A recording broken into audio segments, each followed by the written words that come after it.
Quero te convidar a abrir a sua Bíblia. Hoje eu estou um ponto de referência. Se alguém quer encontrar alguém, fala perto daquele homem lá, da camisa estampada que ganhou da esposa.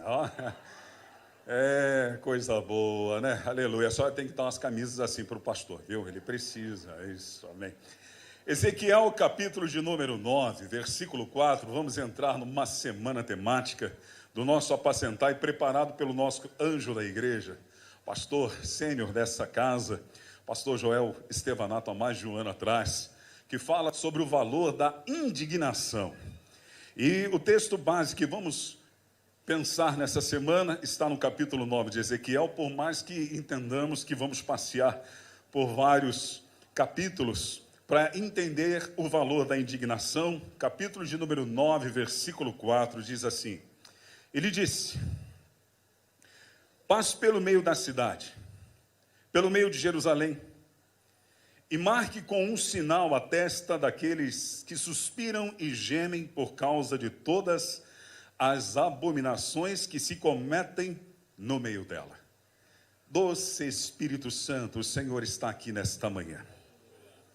Não é, Pai, uma frase apenas habitual, mas é porque cremos nisso.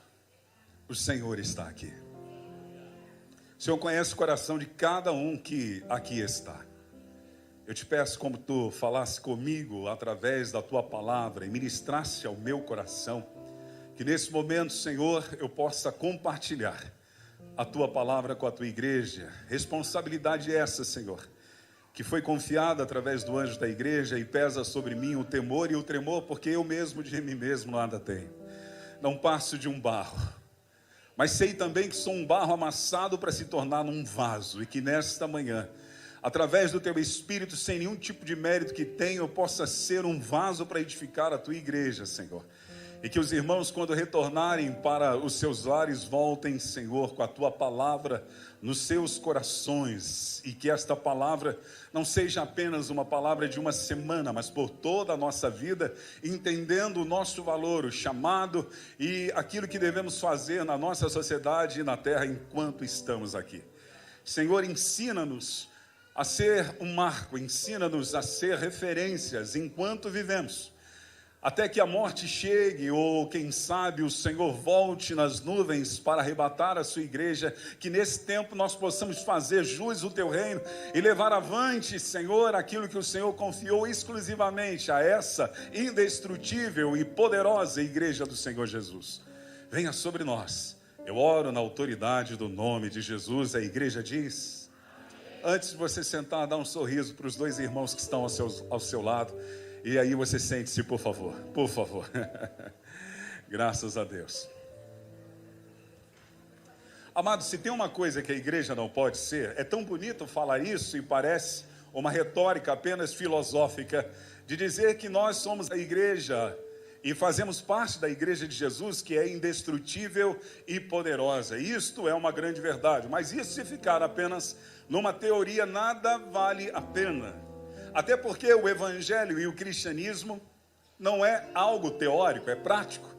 O que cremos, as nossas crenças, as nossas convicções devem nos influenciar diariamente para que nós possamos ser realmente o sal da terra, como Jesus espera que sejamos no meio de uma sociedade que muitas das vezes está corrompida, putrificada, doente. Precisa de pessoas que temperem, precisa de pessoas que tragam equilíbrio, precisa de pessoas que apontem o norte e mostrem o caminho a seguir. E Jesus, Ele confiou isso à igreja, por isso nós não podemos ser indiferentes diante das situações adversas que acontecem no meio da nossa sociedade. Nós não podemos ser passivos diante das ofensas, diante dos ataques que vêm contra a nossa fé, a nossa crença e a igreja do Senhor Jesus ou do próprio Deus. Não. É bonito dizer que somos o exército de Deus. Isso é maravilhoso. Mas nós precisamos realmente entender que em cada local que somos plantados, aonde moramos, aonde estamos com o raio de influência de uma liderança ou numa questão profissional, nós precisamos de fato ser ou nos tornar soldados do Senhor Jesus, para defender o Evangelho, para defender as nossas convicções, para defender os nossos valores. Nós não podemos ser omissos, nós não podemos nos tornar indiferentes. E as situações que acontecem no dia a dia que querem trazer uma ofensa contra o Evangelho ou a fé que temos e professamos, nós precisamos nos posicionar como sal da terra, que o Senhor Jesus nos ensinou a assim ser, nos tornar no dia a dia. E isso não pode ser teoria, isso tem que ser prático. No texto que lemos vai falar sobre uma situação e um tempo em que o profeta, também sacerdote e escritor, porque o autor é Deus, mas o escritor é Ezequiel, vai narrar nesse livro tão majestoso e de tantas experiências com Deus fantásticas. Você começa a ler esse livro, você percebe que Ezequiel era aleluiado, ele vivia movido pelo Espírito de Deus, e para ele visões, para ele revelações de um tempo futuro e revelações de um tempo presente. Era tão comum um Deus pessoal que trazia revelações contínuas à vida de Ezequiel, e ele tinha uma afinidade com o Espírito Santo, assim como eu e você, como igreja, devemos ter diariamente. Nós não podemos ser religiosos, viver uma vida sem, de fato e verdade, trazer o estilo de Jesus diariamente para dentro de nós, para que possamos ter experiências com Ele no dia a dia. Eu gosto muito quando o salmista nos ensina dizendo: cantai ao Senhor um cântico novo, porque eu acredito que Deus é um Deus de coisas novas. Eu acredito que todos os dias Deus vem nos marcar, que Deus vem trazer algo novo sobre a nossa vida. Eu gosto também da oração que Jesus nos ensinou a fazer em relação ao modelo da oração dominical, que ele estava ensinando os discípulos a orarem.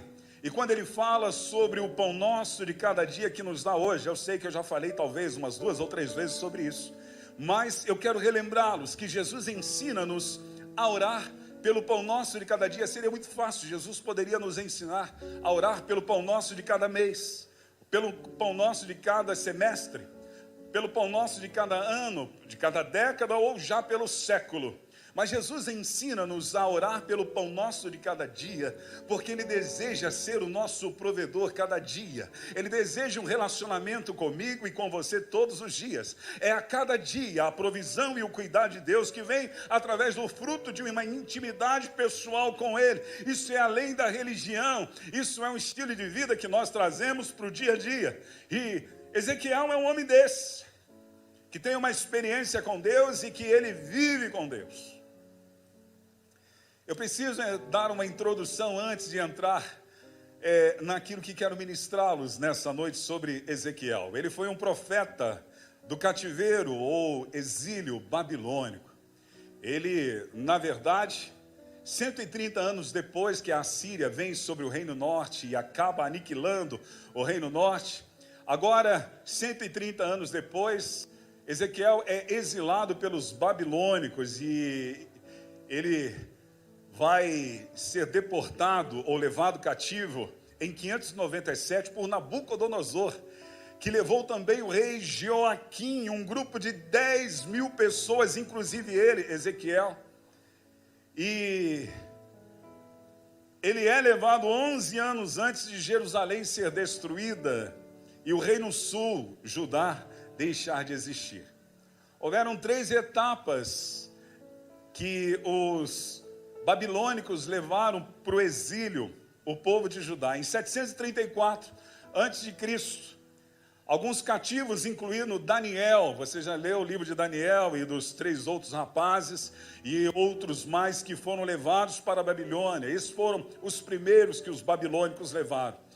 Os segundos são em 597, mais cativos são levados de Judá, incluindo Ezequiel, são levados além, como eu disse, do rei Joaquim, e provavelmente Ezequiel tinha 30 anos nesse tempo, porque é quando ele começa o capítulo 1, no versículo 1, ele vai dizer no 30º ano. A grande maioria de teólogos e historiadores acreditam que era o 30º ano da idade de Ezequiel, então ele tem 30 anos quando ele é levado cativo. E depois em 586 a.C., Jerusalém é incendiada e a tribo de Judá ela desaparece pelo massacre que os babilônicos fazem e levam mais uma remessa de judeus que faziam parte. Porém, Ezequiel é levantado e 6 anos antes de ter a aniquilação total de Jerusalém e o desaparecimento do reino sul de Judá, 6 anos antes, ele se levanta como profeta e também numa situação muito delicada, porque ele está cativo. Por mais que a história e os relatos bíblicos nos mostram que ele era um colono, mais do que um escravo, mas ele estava debaixo de um império, ele estava debaixo de uma situação complicada, porque ser escravo ou estar cativo não é bom para ninguém. Isso é a grande realidade espiritual nos nossos dias. Pessoas são cativas e escravas por Satanás, e isso não é uma coisa boa. Mas o versículo 1, você vai ver que ele é um cara que está totalmente envolvido com Deus, porque quando ele vai começar o seu ministério profético, ele está cativo e ele diz, estando eu no meio dos exilados, no versículo 1, junto ao rio Quebar, era a região onde ele morava. Ele tinha uma casa numa cidade chamada Tel Abib, que é à beira do rio Quebar, e ele era um colono mais do que escravo, e quando ele está ali, provavelmente próximo da sua casa, a Bíblia diz que mesmo naquela situação de cativeiro, o versículo diz que os céus se abriram para Ezequiel. Uau! Pressões adversas, lutas, ele escravo e os céus estão abertos. Isso mostra que independente da nossa realidade, independente do que estejamos, o céu está sobre nós e Deus se move sobre as nossas vidas. E os céus se abriram e ele teve o quê? Visões de Deus. O deserto traz revelação e provisão de Deus. As lutas que temos vai revelar um Deus tremendo. E algumas lutas até permitidas por Deus, a Bíblia diz que Deus permite que o deserto venha na minha vida e na sua vida, para que Ele possa falar ao nosso coração. Eu os atrairei e os levarei ao deserto para falar ao seu coração. Diga para o irmão que está ao teu lado, talvez você esteja num deserto para ouvir a voz de Deus. Ezequiel, ele foi contemporâneo de Daniel. Imagina os dois juntos, não sei se tiveram essa oportunidade de estarem juntos, mas ele tinha provavelmente a mesma idade de Daniel. E também ele foi contemporâneo de Jeremias. Jeremias era 20 anos mais velho do que Ezequiel, e provavelmente Ezequiel, pelo fato de ter sido um sacerdote, porque ele vinha de uma linhagem sacerdotal, dizem até que da linhagem de Zadok, ele tenha tido Jeremias como seu professor. Então ele foi instruído, ele foi ministrado, e ele vai estar trazendo alerta para Jerusalém, ainda que o profeta Jeremias já tinha dito que haveria invasão e o período seria de 70 anos. Ele está sendo usado por Deus, com um coração indignado pelas situações que aconteciam tanto em Jerusalém como no templo. E 6 anos antes de o massacre total acontecer na cidade de Jerusalém e destruir, fazer com que desaparecesse o reino sul, o reino de Judá, ele se levanta de uma forma revoltada, num bom sentido, mas indignado, para apontar situações que estavam acontecendo naquele tempo, a fim de que o povo pudesse se arrepender. Ele não aceita aquelas situações que estavam acontecendo naquele período. E a Bíblia vai nos ensinar que o próprio Ezequiel, ele vai mostrar a causa do problema que estava levando Israel, já lá atrás, 130 anos antes, e depois Judá a viver o cativeiro. Ele vai mostrar a causa de tudo aquilo que está acontecendo. Porque o juízo de Deus não vem sem antes da misericórdia. A misericórdia de Deus é colocada para o povo, e o povo não se arrepende. O povo continua com as mesmas práticas abomináveis que Deus estava rejeitando, e mesmo assim eles não tomam uma postura. Capítulo 5, versículo 6 vai mostrar a causa do cerco de Jerusalém. O capítulo 5, o versículo 6 vai dizer que havia rebelião contra os estatutos do Senhor. Rebelião. O que é rebelião? Rebelião não é quando apenas uma pessoa se rebela.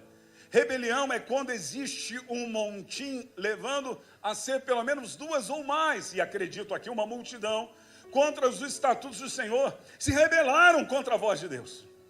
O povo de Deus se rebelando contra a voz de Deus. Isso mostrava o quê? Uma indignação no coração de Ezequiel. Pessoas que se rebelam contra Deus e os seus estatutos. O versículo 6 fala que não havia só rebelião, mas rejeição da palavra de Deus.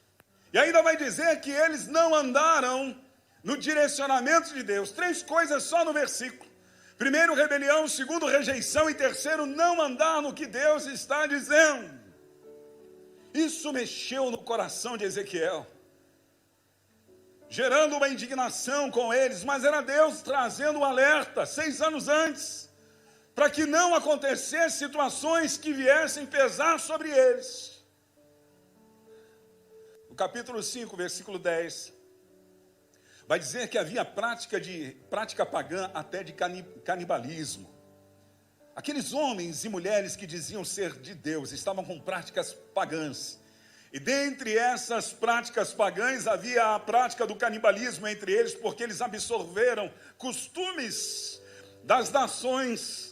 E esses costumes das nações foi inserida dentro do conceito e da cultura do povo daquela época, muito parecido com os nossos dias, ainda que nós não venhamos ter uma prática canibal, e graças a Deus por isso, mas a cultura mundana, um sistema mundano, um sistema de uma igreja que se vende, não uma igreja verdadeira, mas de um sistema religioso, que acaba entrando no coração da pessoa que não está bem firmada em Deus, independente do tempo que ela esteja, independente do tempo que ela viva dentro da igreja, e acaba absorvendo e mudando tudo dentro dela.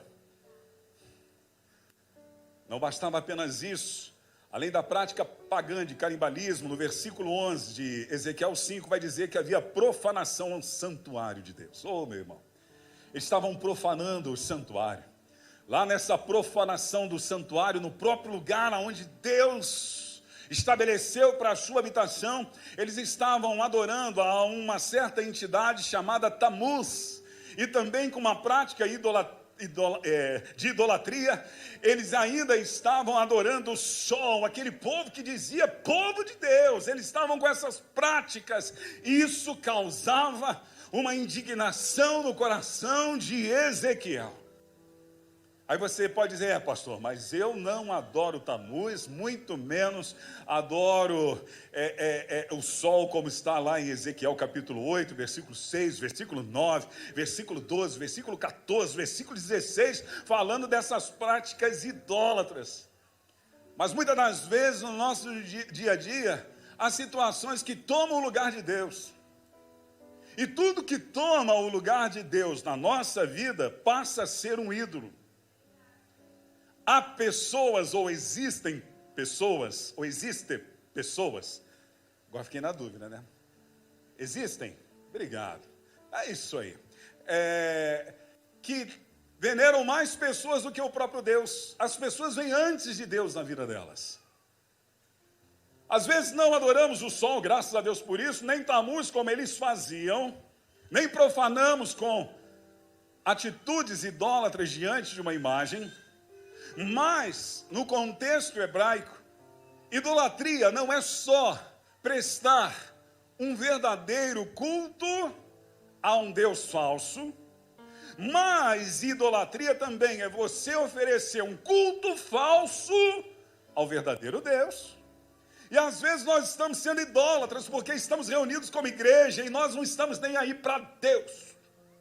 Não estamos nem aí para aquilo que fazemos, estamos aqui não vendo a hora de ir embora, muitas das vezes, e começamos a estar enfadados, e questionamos o louvor, questionamos a palavra, questionamos as ofertas, questionamos os dízimos, e nós nos cansamos, e agora, uma proposta maravilhosa de oração e jejum, e isso não entra no coração, isso também é idolatria, você ofereceu um culto falso ao verdadeiro Deus. Tem glória a Deus aí, irmãos? Estou preocupado. Oh, Jesus. Tem aleluia aí? Oh, Senhor. Ele estava indignado com tudo isso. A consequência foi a destruição de Jerusalém e o desaparecimento da região de Judá. Mas Ezequiel, nas suas profecias, ele tem uma revelação e ele mostra também que não somente ele estava indignado, mas ele mostra também que havia uma remanescente de pessoas que, dentro da sua visão, além de um homem vestido de linho, havia outros 6 que estavam passando no meio da multidão para ungir na testa essas pessoas que estavam revoltadas também, que estavam indignadas também com tudo aquilo que estava acontecendo na sociedade judaica, com tudo aquilo que estava acontecendo naqueles dias. Ele estava revoltado e havia um grupo de pessoas na visão dele que também estavam revoltados e indignados diante de todas essas situações. Capítulo 9, do versículo 1 a 4, vai dizer de Ezequiel: então ouvi que ele gritava em alta voz dizendo: venha cá vocês que estão encarregados da cidade, cada um com a sua arma destruidora na mão.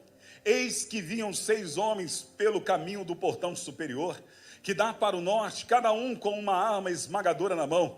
Entre eles estava um homem vestido de linho, com um estojo de escriba à cintura.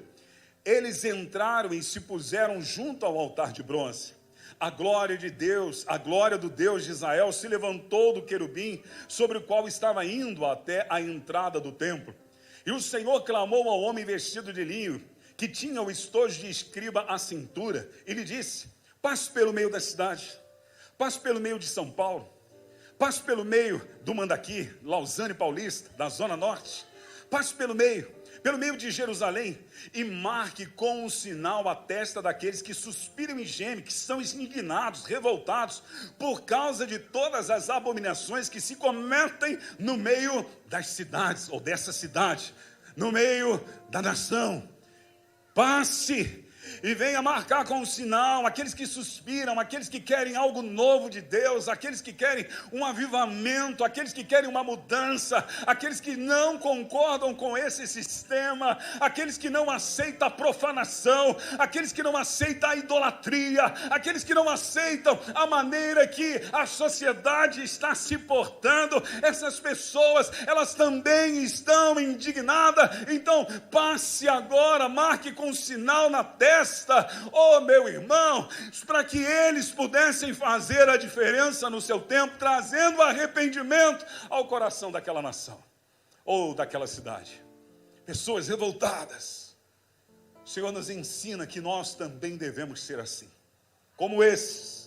Ele também já marcou você. Ele pode não ter te marcado na testa, mas Ele te deu uma marca, Ele te deu um selo, Ele te colocou aquilo que é o selo do penhor da nossa herança. A Bíblia diz que nós temos um selo, nós temos uma marca. Deus nos autenticou, Deus nos selou, Deus nos marcou. A igreja de Jesus, ela é marcada. A igreja de Jesus tem um sinal. Você pode não ver, mas o mundo espiritual vê. Você pode não enxergar, mas Satanás e os demônios vêm, eles olham para você e sabem que há o Espírito de Deus dentro da tua vida. Ele é o selo, Ele é a marca, Ele é aquele que veio com autenticação sobre a nossa vida, de que pertencemos a Deus. Levante a mão e diga: eu tenho a marca da promessa. Eu tenho a marca da promessa. Aleluia. Você pode não ver, mas o mundo espiritual vê você como uma lamparina de Deus.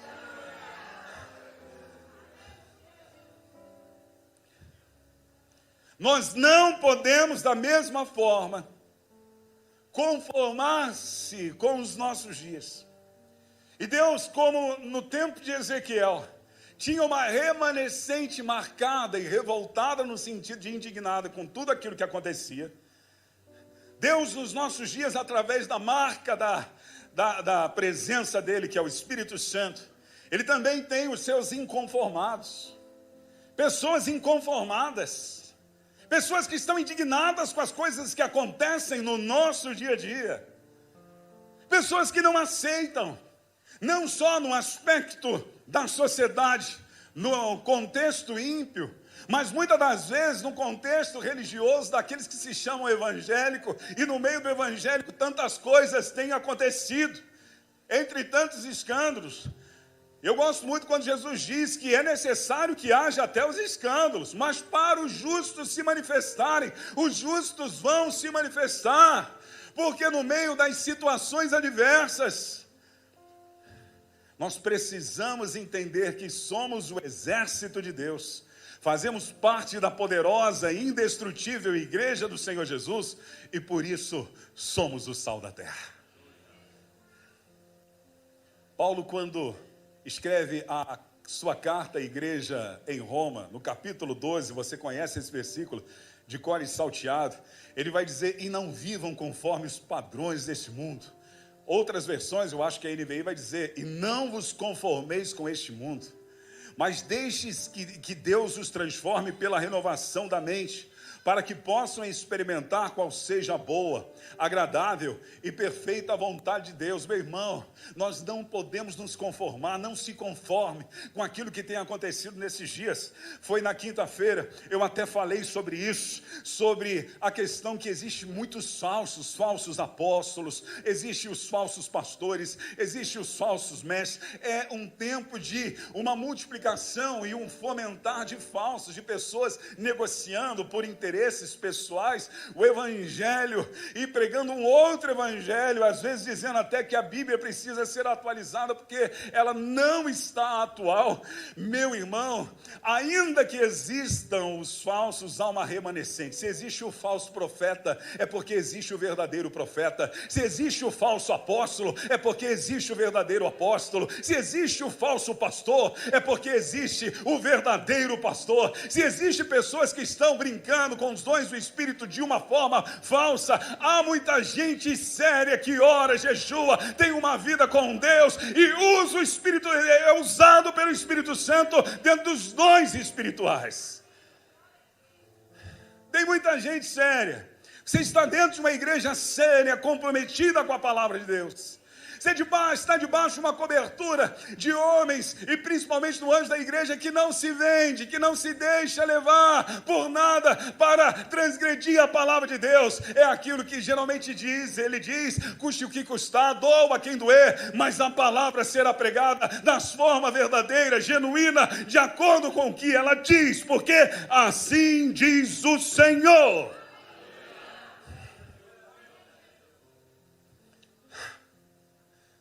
Nós não podemos ser conformados. Agora eu vou começar a pregar. É importante que existam pessoas que se indignem diante da indiferença e desprezo que o mundo dá a Deus e a sua palavra. É importante que você, que é a remanescente de Deus, que tem a marca de Deus, você deve se indignar. Se indignar com as coisas que acontecem no dia a dia e não achá-las normais e não tem nada a ver. O salmista, no Salmo 119, o versículo 139, na versão nova, tradução na linguagem de hoje, vai dizer que, ele falando, fico queimado de raiva. Tem gente que fica vermelho de raiva. Tem gente que fica branco de raiva. Tem gente que não fica cor nenhuma, mas fica cheio de raiva. Mas raiva por quê? Porque os meus inimigos desprezam a tua palavra. Raiva no sentido de não aceitar, de pessoas tentarem ofender ou criar ofensas quanto à palavra de Deus e desprezá-la. Nós não podemos aceitar, e nós precisamos disso. Pessoas que fiquem com indignação diante das indiferenças e desprezos que as pessoas fazem. Lembra de Davi? No primeiro livro do profeta Samuel, no capítulo 17, versículo 26, tem a história dele com Golias. Mas o que me chama a atenção é o versículo 26, que Davi está indignado, porque durante 40 manhãs e 40 tardes, quantos dias? 40 manhãs e... vinha um cara de quase 3 metros de altura, segundo a história, 2,90 metros, lá vai alguma coisa, e durante 40 manhãs e 40 tardes, ele afrontava o Deus de Israel, ele intimidava o exército de Deus, Assim como nos dias atuais, Golias é uma figura de Satanás. E Satanás, ele quer afrontar ao próprio Deus ou afrontar a igreja que fazemos parte. E isso mexeu no coração de Davi. Davi ficou indignado com isso. Ele diz: então Davi perguntou aos homens que estavam perto dele: o que será dado ao homem que matar esse filisteu e livrar de Israel de tal afronta? Aí ele diz: quem é esse filisteu incircunciso para afrontar o exército do Deus vivo? Quem é esse homem? Quem é ele? Para mexer com essa instituição que é o exército do Deus vivo. Isso tem que gerar no teu coração uma indignação quando há afronta contra a igreja e o reino de Deus.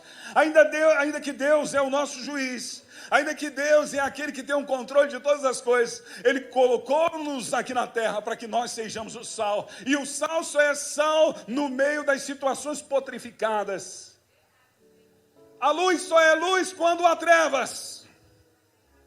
E no meio das trevas da nossa sociedade, no meio da potrificação moral da nossa sociedade, até às vezes no seio da religiosidade da instituição que se chama igreja, ainda que não seja a igreja de Jesus, há tantas situações que nós devemos ter esse coração como o coração de Davi. Quem é isso? Para afrontar. Nós amamos o pecador, mas nós não amamos o pecado. Nós amamos o pecador, mas nós denunciamos as obras das trevas. Nós amamos o pecador, mas nós sabemos da realidade que existe Deus e existe Satanás. Tudo que é de Deus venha sobre nós, mas tudo aquilo que é de Satanás nós rejeitamos, nós não aceitamos, nós somos contra na autoridade do nome de Jesus. Sujeite-se, pois, a Deus, resista ao diabo, e ele fugirá de vós. Davi indignado. Nós precisamos estar indignados. Indignados que, nesses dias, rodando por aí a imagem de Jesus como gay, lá na Espanha, pessoas divulgando num evento, apresentando Jesus como gay. Eu me revolto com isso. Eu não aceito isso. Isso tem que causar um valor de indignação no nosso coração, como nos dias de Ezequiel. Aleluia! Ele é o Todo-Poderoso, mas o Espírito de Todo-Poderoso está sobre a minha vida, e eu digo, eu não aceito, eu rejeito as obras das trevas. Indignados com a encenação que houve, eu não sei se foi ano passado ou ano retrasado, do carnaval, sobre Satanás zombando e afrontando Jesus. Eu, como cristão, não posso aceitar ver uma imagem de Jesus sendo arrastado. Obrigado, esposa linda, magnífica. Se 1000 vidas eu tivesse. Não aceita. Nós não podemos aceitar. Lá vem Jesus arrastado por diabo. E o diabo todo. E tem crente que olha isso e não se revolta. Está amarrado no nome de Jesus. Jesus esmagou a cabeça da serpente. Ele é o poderoso. Ele destruiu Satanás e irá destruir com um sopro. Aplauda o rei. Aplauda o rei. Aleluia. Eu não aceito. Não aceite. Ei, não aceite, não aceite, não aceite. Fique indignado. Amole o braço aí do lado do irmão. Fala, eu estou indignado. O problema é que nós queremos ser cordeiro para o inimigo.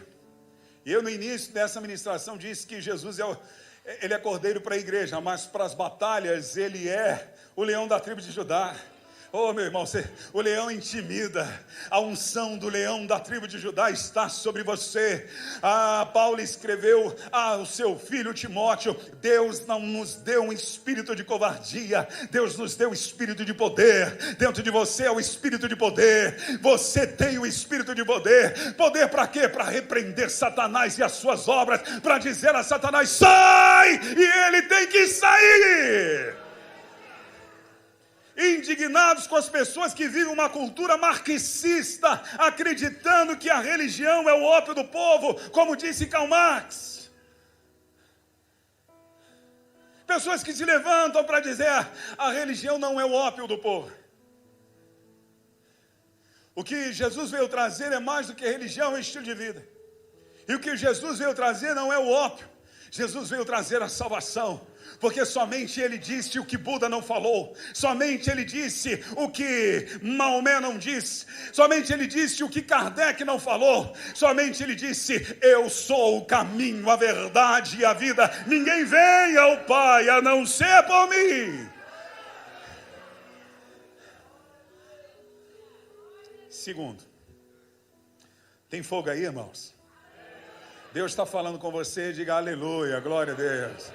Olhe para o irmão que está do teu lado e diga: abra o ouvido, irmão, em nome de Jesus, não vai dormir, aleluia. Glória a Deus. Tem gente dormindo? Não, né? Tem gente dormindo aí, não pode. Segundo, não podemos ser cúmplice nesse sistema deformado. Precisamos denunciar as obras das trevas, nós não podemos ser cúmplices. Somos cúmplices como participamos. Eu falei o terceiro, deixa eu voltar no segundo. Espera aí, por favor. Esse pastor aqui, ele não está muito habituado com tecnologia. Segundo, aí você já sabe o terceiro. A atual situação precisa causar indignação e constranger-nos diante da iniquidade. Nós precisamos sentir uma dor, mas uma dor de revolta. O salmista, no Salmo 120, versículo 5, na nova tradução na linguagem de hoje, ele vai dizer: viver entre vocês me faz sofrer tanto, como se eu morasse em Meseque ou entre a gente de Quedar. Ele está dizendo que no meio do seu tempo, da sua sociedade, havia situações que as pessoas praticavam, e essas situações causavam dor, e nós precisamos sentir dor. Dor diante de quê? Diante da depreciação do casamento. Pessoas que estão ao nosso redor que depreciam o casamento e dizem: eu não quero casar, eu vou viver minha vida solo. Ou muitas das vezes as pessoas dentro de uma cultura que não precisa do outro, tentando depreciar aquilo que não foi criado por pessoas. Não foram um grupo de pessoas que sentaram ao redor da mesa e pensaram: eu vou criar o casamento. Não foram. Foi o próprio Deus que instituiu o casamento, a vida conjugal. E nós precisamos o quê? Sentir dor com isso. Precisamos gerar uma expectativa dos nossos jovens que casamento é uma coisa boa. Apesar das adversidades, das lutas, das dificuldades, da dureza do nosso coração, da dureza da nossa teimosia, mas casamento é algo perfeito, porque foi Deus que criou, e aquilo que Deus cria é da sua vontade, e aquilo que Ele faz dentro da sua vontade é bom, perfeito e agradável. E nós temos que sentir dor quando um filho nosso olha e diz: eu não quero isso para a minha vida. Quando olhamos para a sociedade não só deprecia o casamento, mas desvaloriza a família de uma forma tradicional, porque agora vale tudo, né? Tem nada a dizer. Antigamente, o homem da música secular, ele dizia: vale tudo, só não vale dançar homem com homem. Hoje está valendo até isso. Porque estão desvalorizando a família que é fruto de uma vida conjugal. A família tradicional querem colocar nas escolas que já não tem o seu lugar. Hoje você pode escolher quem você é dentro da sua identidade.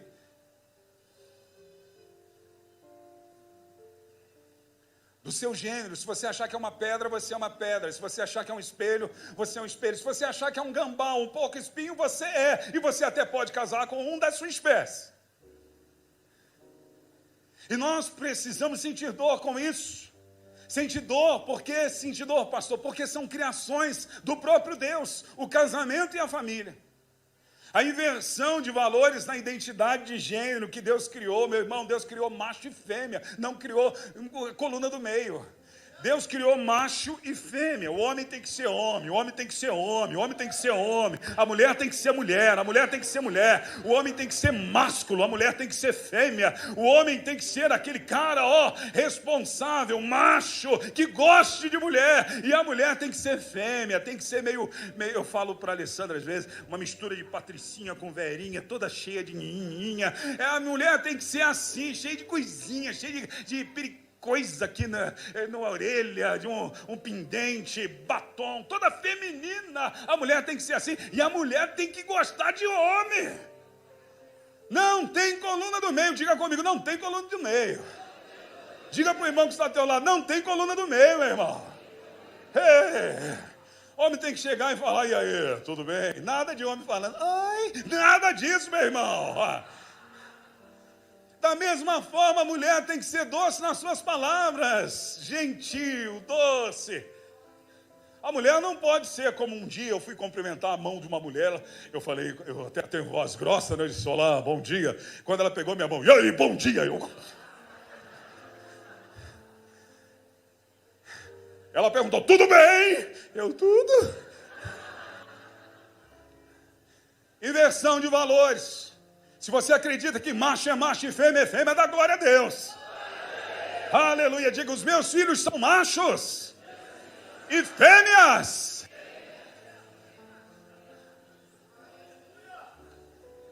Isso tem que causar dor na gente. Você vai no shopping, nas lojas âncoras, você vê meninos lindos. Poderia ser um cara que namorasse, mulheres bonitas. Não fique triste, as feias também. Apesar que não tem mulher feia, todo mundo são parecidos. Os homens são meio feios, né? Homem esquisito, não é esquisito. Ainda bem que Deus botou um homem para dormir, para fazer uma imagem melhorada do ser humano, né? Você entra, você vê, esses dias passando na rua com a minha esposa, 2 meninos bonitos, que na minha época de adolescente, ia ser namorador, assim, de meninas, os dois, um com a mão do lado, olhando um para a carinha do outro. Nós temos que amá-los, mas nós precisamos sentir dor por essa geração. Nós precisamos ser o sal da terra. Assim como houve um espírito de indignação em Ezequiel e naquela remanescente de pessoas que foram marcadas, nós também temos a marca de Deus. É bom ter promessa. Semana passada falamos sobre esperar debaixo de uma expectativa certa e falamos com ênfase nas promessas. É bom ter promessas, é bom vivermos as promessas, mas as promessas não vêm para ser um fim em nós mesmos, mas um meio para cumprir um propósito. E dentro desse propósito nós precisamos o quê? Sentir dor na nossa geração, porque temos a marca da promessa e sermos diferentes, sal da terra. O seu casamento precisa criar uma expectativa para outros quererem ser semelhantes a vocês. A sua família tem que ser um parâmetro dentro de uma luz nesse mundo para que outras famílias se espelhem. As pessoas precisam olhar você, homem, como um macho com H. As mulheres precisam olhar você, mulher, principalmente cristã, como uma fêmea de valor bem feminina, não feminista, mas feminina. Precisamos, porque os dias são maus. O apóstolo Paulo, põe na tela por favor, eu não coloquei para vocês, segundo a segunda carta de Paulo a Timóteo, no capítulo de número 3, do versículo 1 a seguir, na Nova Almeida atualizada, vai mostrar como seriam os últimos dias, e é isso que está acontecendo. Ponha na tela por favor, segunda carta do apóstolo Paulo a Timóteo, capítulo 3, versículo 1 a seguir, por favor. Peguei vocês no laço, né? Eu prometo que eu não chamo vocês mais de midianitas, tá bom? Mas vocês precisam saber disso. Saber do quê? Vamos ler juntos? Nos últimos dias, vamos lá, sobrevirão tempos difíceis. Continua.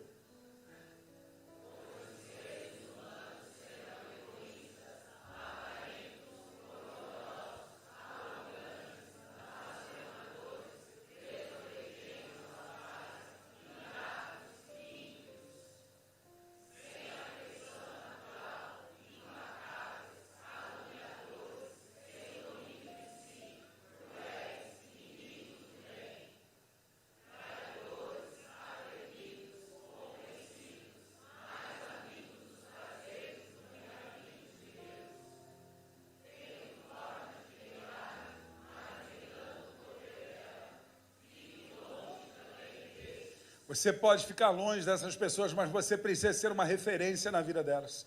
É para elas que estão nas trevas que nós precisamos brilhar como luz e ser o sal da terra. As pessoas precisam olhar para você e para mim e entendermos que nós somos alguém que é portador da marca, da promessa, que gera esperança para mostrar para as pessoas que há um caminho muito melhor, o caminho definido. A estrada que Deus preparou é boa e iluminada. Essa estrada ela é real. John Lennon, ele sonhou apenas, ele imaginou, ele só imaginava no seu sonho um lugar melhor. Ele fez aquela canção, imagine, ele não conseguiu concretizar ou realizar isso. Para você, para mim, para nós, meu irmão, há um lugar semelhante àquele que ele imaginou que é real. Há um lugar onde as ruas são de ouros, mas não só por isso. Há um lugar que não há dor, não há tristeza, não há doença. As lágrimas ali não rolarão, serão enxugadas dos nossos olhos todas as lágrimas, porque é um lugar real, uma nova Jerusalém, onde Deus habita e a sua presença é contínua. Lá não precisará de luz, porque a glória de Deus, a presença contínua de Deus na eternidade vai iluminar tudo. Nós precisamos mostrar para essas pessoas que há uma esperança, e a esperança está em Jesus. E eu encerro, você já sabe, com o terceiro ponto. Não podemos ser cúmplices nesse sistema deformado. Precisamos denunciar as obras das trevas. Paulo escreve a sua carta à igreja em Éfeso, no capítulo 5, versículo 11. E não sejam cúmplices nas obras infrutíferas da terra. Pelo contrário, trate de reprová-las, de ficar indignado, de mostrar para as pessoas que os pensamentos de Deus são mais altos. Nós somos os atalaias. Levante a mão e diga: eu sou atalaia. Deus colocou a mensagem nos seus lábios, Deus colocou a mensagem, Ele te deu um ministério, Ele te deu a palavra, e você se tornou um representante de Deus legal na terra. Ezequiel capítulo 3, versículo 17 vai dizer: filho do homem, eu coloquei como atalaia sobre a casa de Israel. Você ouvirá a palavra da minha boca e lhes dará aviso da minha parte. Nós precisamos avisar as pessoas, nós precisamos avisar que Jesus está voltando, nós precisamos continuar pregando o evangelho do reino, o evangelho do reino.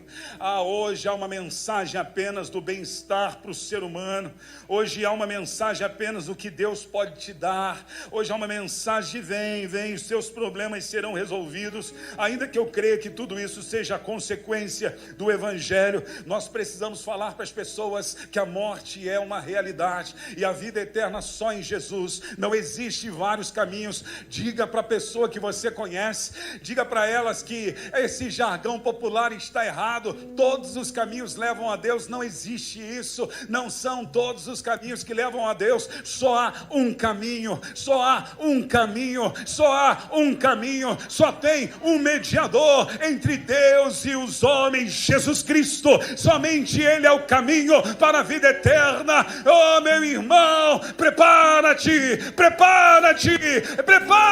para encontrar o Senhor teu Deus. Eu encerro nessa manhã dizendo que você tem o ministério da palavra, dizendo que você tem a palavra da reconciliação, e que você é o representante legal de Deus na terra. Paulo, quando escreve a sua carta à igreja em Corinto, depois dele falar no versículo 17 do capítulo de número 5, na sua segunda carta, que eu e você, nós nos tornamos novas criaturas. Nós temos novas criaturas aqui nessa manhã. Ele vai dizer que eu e você agora temos um ministério, e esse ministério é o ministério da reconciliação. Deus nos chamou no meio dessa sociedade para gerar em nós uma revolta, no sentido de sermos o sal e luz, e mostrar para as pessoas que nós podemos viver uma outra realidade daquilo que se vive, e cremos nas nossas convicções, e essas convicções nos influenciarem para influenciar a vida de outros. Por isso Ele nos deu o ministério da reconciliação. No versículo 18, Ele vai dizer: ora, tudo isso provém de Deus. O que? A reconciliação. Estarmos com Deus, que nos reconciliou consigo mesmo por meio de Cristo e nos deu o ministério da reconciliação. O que Deus nos deu? O ministério da reconciliação. O que você tem? Você não pode dizer que não tem nenhum ministério, porque Deus te deu o ministério da reconciliação. Reconciliar o homem com Deus, isto vem através da nossa postura na nossa sociedade, aonde estamos. E Ele não só deu o ministério da reconciliação, porque talvez você diga: eu até posso ter o pregadorzinho, mas eu vou dizer, eu não sei falar. Olha o que Deus vai dizer para você agora. a saber que Deus estava em Cristo reconciliando consigo o mundo, não levando em conta os pecados dos seres humanos, e nos confiou,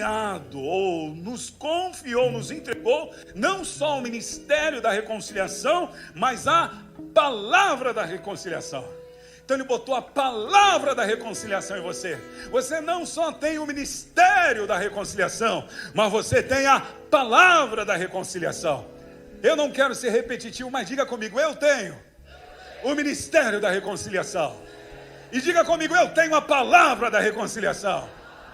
Então vai fazer uso, meu irmão, porque não é um modelo tiracolo. Isso é para você praticar ministério e palavra de reconciliação. Mudar a história, mudar a realidade, mudar o destino da vida das pessoas através da marca de Deus na sua vida. Aí ele encerra dizendo que você não é pouca coisa. Ele encerra dizendo no versículo 20: portanto, meu irmão, isso aqui é demais. Cleito, você é demais. Portanto, eu queria que você lesse comigo. Vamos juntos? Diga comigo, vamos juntos, vamos lá. Portanto,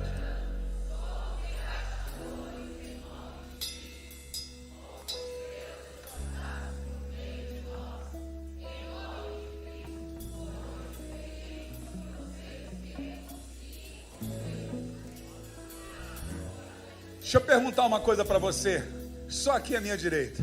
O que você é, segundo esse texto? Mais forte, o que você é? O que vocês são? O que vocês são? O que vocês são? O que vocês são? O que vocês são? O que vocês são? Vocês estão tímidos? O que vocês são? O que vocês são? O que vocês são? O que vocês são? O que a igreja é?